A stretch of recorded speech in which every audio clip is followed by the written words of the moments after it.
On Monday, the Karnataka government issued an order mandating reservations for outsourced government contract jobs across all departments, with 33% of these posts reserved for women. This initiative is part of the Congress manifesto announced during last year's assembly polls and aligns with the existing reservation policy for permanent government positions. Currently, there are over 75,000 employees holding outsourced jobs in various government departments. These positions are typically filled through third-party agencies and include roles such as drivers and data entry operators within Group C and Group D categories. The order issued by the Department of Personnel and Administrative Reforms stipulates that the reservation policy will apply to outsourced jobs lasting more than 45 days and involving the employment of over 20 individuals.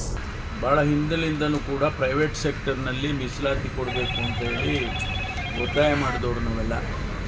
ಯಾಕೆಂದರೆ ಲಕ್ಷಾಂತರ ಹುದ್ದೆಗಳನ್ನು ಅವರು ಯಾರಿಗೂ ಗೊತ್ತಿಲ್ಲದೆ ಅವರು ಮಾಡಿಕೊಳ್ತಾರೆ. ನಾವು ಮೀಸಲಾತಿಯನ್ನು ಕೊಡಿ, ನಿಮ್ಮ ಮೆರಿಟ್ ಏನಿದೆ ಮೆರಿಟನ್ನು ಕಾಂಪ್ರಮೈಸ್ ಆಗಬೇಕು. ಯಾಕೆಂದರೆ ಈಗ ದಲಿತ ಸಮುದಾಯದ ಪದವೀಧರರು ಕೂಡ ಮೆರಿಟ್ನಲ್ಲಿ ಬರ್ತಾರೆ.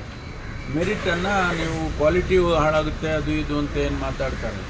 ಮೆರಿಟನ್ನು ಮೇಂಟೈನ್ ಮಾಡಲಿ, ಯಾರು ಬೇಡ ಅಂತ ಹೇಳೋದಿಲ್ಲ. ಆದರೆ ಮೀಸಲಾತಿಯನ್ನು ಕೊಡಬೇಕು ಅಂತೇಳಿ ನಾವು ಒತ್ತಾಯ ಮಾಡ್ತಾಯಿದ್ದೇವೆ. ಅದಕ್ಕೆ ಈ ಹೊರಗುತ್ತಿಗೆನಲ್ಲಿ ಕೂಡ ಕೊಡಬೇಕು ಅಂತೇಳಿ ಈಗ ಒತ್ತಾಯವನ್ನು ಮಾಡ್ತಾಯಿದ್ದೇವೆ.